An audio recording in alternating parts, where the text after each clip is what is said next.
కడుపున ఉండి కాలదన్నితే జన్మను ఇచ్చింది.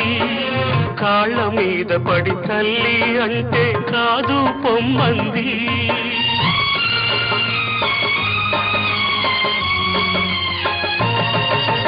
కడుపున ఉండి కాలదన్నితే జన్మను ఇచ్చింది. కాళ్ళ మీద పడి తల్లి అంటే కాదు పొమ్మంది. పేగును తెంచిన అదే త్యాగం ప్రేమను తుంచిందా?